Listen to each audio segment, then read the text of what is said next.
Hi, welcome to automateNow. This is Marco Cruz. This is a continuation to the Intro to Selenium WebDriver video series. In the last video, we wrote our first Selenium test. And in today's video, we're going to go line by line to understand what is happening. Alright, so the first thing we did was to create a new class.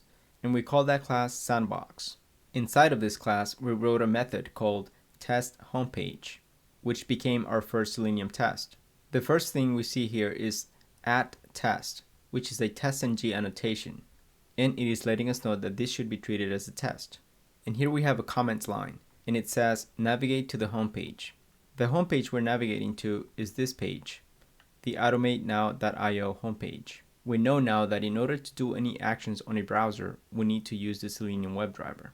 And that's what this line is. Here we are creating an instance of Selenium WebDriver, which we call driver. And since we're going to be using the Chrome driver, we're saying that this should be a Chrome driver. Once we have an instance of WebDriver, we can perform different actions on the browser. For example, this next line here says driver.manage.window.maximize. And what we're doing in this line is simply maximizing the browser window. In the next line, we see driver.get. Get is the method that we use in Selenium in order to go to a particular URL. And in this case, we're navigating to the automateNow.io website. Notice that get only takes one parameter, a string.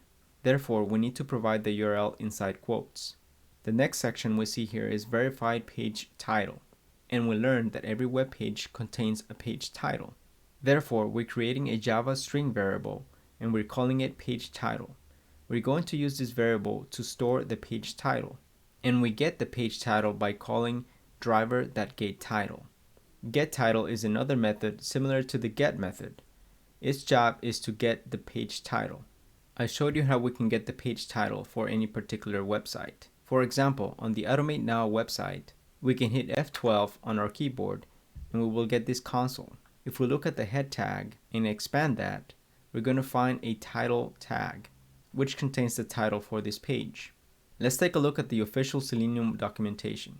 And here we can see what getTitle does.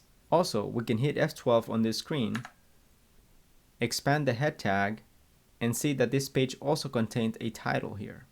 Let us go back to IntelliJ. So now that we have the page title stored in this variable, we can perform an assertion, which is the next line on our code. You can think of an assertion as a way of validating something on our website. And the first thing we see here is assert. Assert is a TestNG class, which has many useful methods. One of them is called assert equals. So in this case, we're going to compare two things to make sure that they are equal. This assertion will pass if the two items here are equal.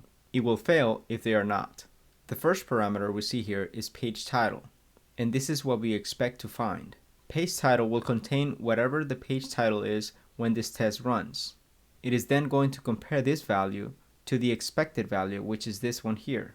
Please note that the main purpose for this test is to validate just this one thing here, to make sure that the page title matches this value. It is a good practice to try to only do one assertion per test whenever possible. We will go into the reasoning behind that in a later video. The next section we see here is close browser. And we're calling driver again, and we're saying driver.quit. And what quit will do is that it will destroy the driver instance, along with any associated browsers. This is typically called at the end of your test, when you no longer expect to be using the driver. And that's all there's to it. Let's run this test. I show you that you can run the test from this green arrow here by clicking run.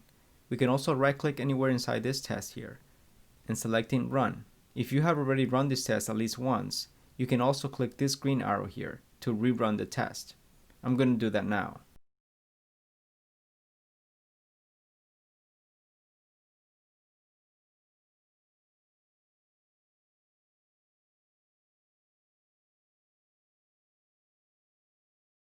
After the test runs, we can see some console output here.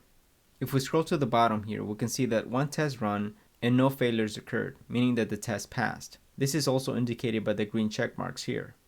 We can also see here that this test took about 6.5 seconds to run. Now let me show you one more thing about assertions. In the previous video, I showed you how we can make this test fail by changing this value here.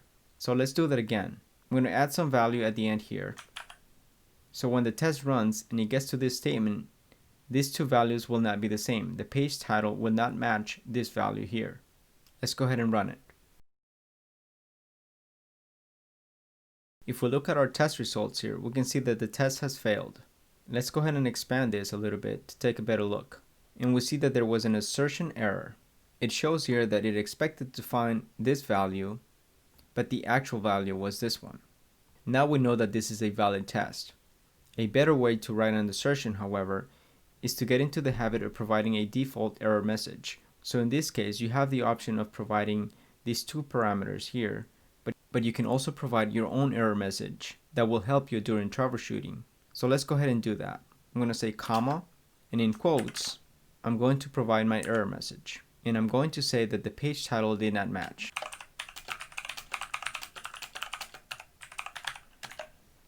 Let's go ahead and rerun this test to see what happens. And we see that the test has failed once again. Let's go ahead and take a look at what happened. Once again, we see that the expected title did not match the actual title. But have a look here. Now we see the error message that we provided. The page title did not match. This is a great way to save time while you're troubleshooting any test failures. Well, that does it for today. In the next video, we're going to be adding new tests and performing new validations. I really enjoy making these videos and I hope you find them useful. If you do, please show your support by subscribing to the channel and liking the videos. Thanks so much.